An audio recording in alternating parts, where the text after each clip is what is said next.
అట్టుడుకుతున్న బంగ్లాదేశ్ లో హిందువులని మాత్రమే ఎందుకు టార్గెట్ చేసి చంపుతున్నారు అనే విషయంపై ఖచ్చితంగా మనం మాట్లాడుకోవాలి. నమస్తే, welcome to Tejaswi media.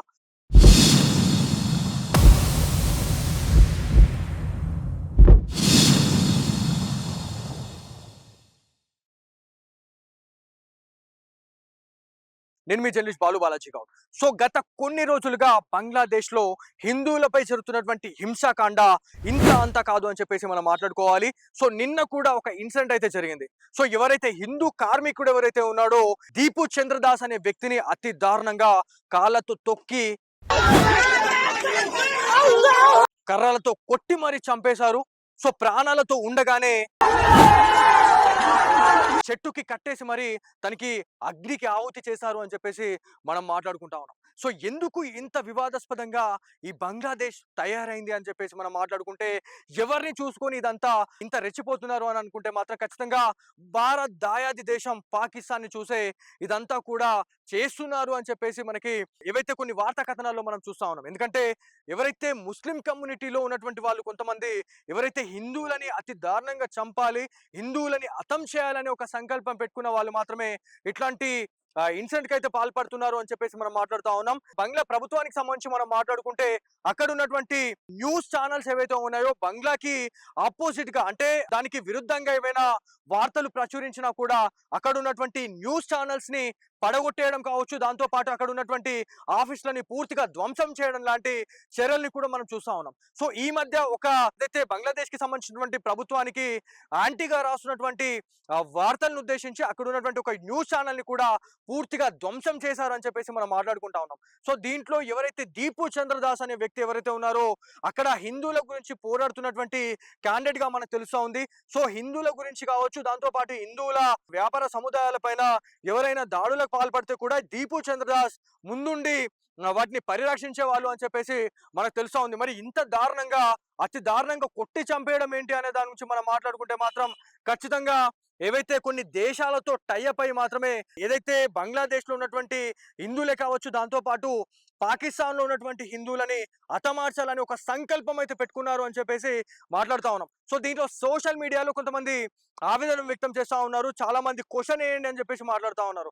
So వాళ్ళు ఎంతో పవిత్రంగా భావించే ఖురాన్ లో ఇంత దారుణంగా ఎవరైతే వాళ్ళ ధర్మాన్ని పాటించకపోతే వాళ్ళని అతి దారుణంగా చంపాలి అని చెప్పేసి ఏ రకంగా రాశారు అని చెప్పేసి కూడా చాలా మంది ఆగ్రహం వ్యక్తం చేస్తున్న పరిస్థితి ఉంది. ఎందుకంటే దాయాది దేశం పాకిస్తాన్ లో కూడా గతంలో హిందువులపై ఉన్నటువంటి ఏవైతే వ్యాపార సముదాయాలు ఏవైతే ఉన్నాయో వాటిని పూర్తిగా నేలమట్టం చేయడమే కావచ్చు, దాంతో పాటు ధ్వంసం చేయడం అనేది చాలా చూసాం. సో గత ప్రభుత్వంలో ఉన్నటువంటి ఏదైతే షేక్ హసీనా, సో బంగ్లాదేశ్ కి సంబంధించినటువంటి మాజీ ప్రధాని షేక్ హసీనా చేసినటువంటి దుశ్చర్యలే కావచ్చు, లేకపోతే తను చేసినటువంటి కొన్ని పనులు వీళ్ళు నచ్చలేకనే ఏవైతే కొన్ని వందలాది మందిని ఏదైతే ఆ కాల్పుల్లో చంపేశారు అని చెప్పేసి మనం మాట్లాడుకుంటా ఉన్నాం. దాని తర్వాతనే హిందువులని టార్గెట్ చేస్తూ ఎవరైతే అక్కడ ఉన్నటువంటి ముస్లిం సోదరులు ఎవరైతే ఉన్నారో వాళ్ళు మాత్రమే హిందువులని టార్గెట్ చేస్తూ చంపేస్తున్నారు అని చెప్పేసి మనం మాట్లాడుతా ఉన్నాం. సో ఇదంతా కూడా బంగ్లాదేశ్ లో ఎక్కడ జరిగిందని చెప్పేసి అని అనుకుంటే మాత్రం బంగ్లాదేశ్ రాజధాని ఢాకాలో జరిగిందని చెప్పేసి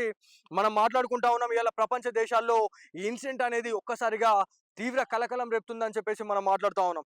సో ఇది అక్కడ ఉన్నటువంటి ప్రభుత్వం మరి ఏ రకంగా ఇనిషియేట్ తీసుకుంటుంది, దాంతో పాటు ఇవాళ ఇండియా ఏ రకంగా మరి దానికి సమాధానం చెప్తుంది, దానికి బదులు చెప్తుంది, ఒకవేళ అక్కడ ఉన్నటువంటి బంగ్లాదేశ్ లో ఉన్నటువంటి హిందువులు ఎవరైతే ఉన్నారో వాళ్ళందరినీ కూడా తిరిగి తీసుకొచ్చుకునే ప్రయత్నం ఏమైనా చేస్తుందా, లేకపోతే పాకిస్తాన్ లో ఉన్నటువంటి హిందువులు ఎవరైతే ఉన్నారో వాళ్ళు ఇక్కడికి వచ్చేలా ఏమైనా ప్రయత్నాలు చేస్తుందా అనే దాని గురించి చాలా మంది వల్ల ఉత్కంఠగా ఎదురు చూస్తున్న పరిస్థితి ఉంది. సో ఏదేమైనప్పటికీ దీపు చంద్రదాస్ అనే ఒక హిందూ కార్మికుడిని అతి దారుణంగా చెట్టుకి కట్టేసి నిప్పట్ని చేయడం అనేది మాత్రం ఇది ఒక విద్రోహమైనటువంటి చర్యగా మనం చూడాలి అని చెప్పేసి చాలా మంది చెప్తా ఉన్నారు. సో భారత్ కు వ్యతిరేకంగా రోడెక్కినటువంటి వేలాది మంది యువకులు ఎవరైతే ఉన్నారో అక్కడ ఉన్నటువంటి బంగ్లాదేశీయులు అని చెప్పేసి మనం మాట్లాడుతా ఉన్నాం.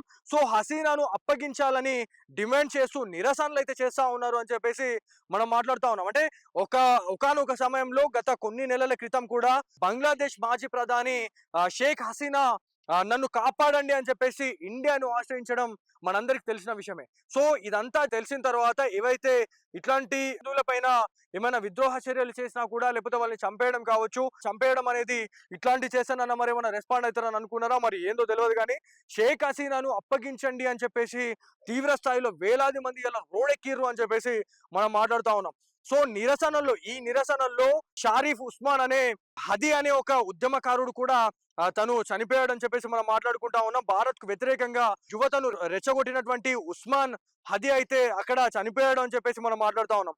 సో హది మృతితో ఒక్కసారిగా తీవ్ర ఉద్రిక్తత చోటు చేసుకుంది అని చెప్పేసి మనం మాట్లాడుతా ఉన్నాం. సో దీపు చంద్రదాస్ అనే హిందూ కార్మికుడు చనిపోవడం అనేది మరి ఏ రకంగా చూస్తారు? ఎందుకంటే బంగ్లాదేశ్ లో లా అండ్ ఆర్డర్ అనేది అదుపు తప్పింది. మేము కూడా చేతులు లేపేసినాం. ఇలా మొత్తం రాడికల్ సంస్థలు మొత్తం అవన్నీ కూడా ముందుకొచ్చేసినాయి. ఇవి మాత్రమే లీడ్ చేసినాయి అని చెప్పేసి మనకైతే పత్రికల్లో వస్తా ఉంది, న్యూస్ ఆర్టికల్స్ లో వస్తుంది. ఇండియా మరి ఏ రకంగా ఇనిషియేట్ తీసుకుంటుంది? ఎందుకంటే అక్కడ కొన్ని వీడియోస్ వైరల్ అవుతా ఉన్నాయి. బంగ్లాదేశ్ లో బస్సులలో ప్రయాణించేటువంటి హిందువులు ఎవరైతే ఉన్నారో వాళ్ళని లాగడం కావచ్చు, వారిని ఇబ్బంది పెడుతూ వాళ్ళని అబ్యూసింగ్ చేస్తున్నటువంటి విషయాలు కూడా మనం సోషల్ మీడియాలో చూస్తున్నాం. దాంతో పాటు బంగ్లాదేశ్ లో ఏవైతే వ్యాపార సముదాయాలు హిందువులకు సంబంధించినటువంటి కేవలం హిందువులకు సంబంధించినటువంటి వ్యాపార సముదాయాలు మాత్రమే కొల్లగొట్టడం కావచ్చు, విధ్వంసం సృష్టించడం అనేది పూర్తిగా బంగ్లాదేశీయులు చేస్తా ఉన్నారు అని చెప్పేసి మనం మాట్లాడుతా ఉన్నాం. మరి దీంట్లో ఏ రకంగా మరి ఇనిషియేట్ తీసుకుంటుంది ఇండియా అనే దాని నుంచి మాట్లాడుకోవాలి. ఎందుకంటే అక్కడ ఉన్న వాళ్ళంతా కూడా మన హిందువులు. సో హిందువులని కాపాడుకుంటుందా భారత్, లేకపోతే ఏ రకంగా వాళ్ళకి జవాబిస్తుంది అనే దాని గురించి అయితే ఇలా భారతీయులంతా కూడా ఇవాళ ఎదురు చూస్తున్న పరిస్థితి ఉంది. ఇలా పక్క దేశం బంగ్లాదేశ్ లో ఇలా హిందువులని అతి దారుణంగా తొక్కి చంపేయడం కావచ్చు, రాళ్లతో కొట్టి చంపేయడం కావచ్చు, కర్రలతో మోది చంపేయడమే కావచ్చు, ఇలా ఆడ జరిగింది. ఇలా భారత్ లో కూడా ఎందుకు జరగదు?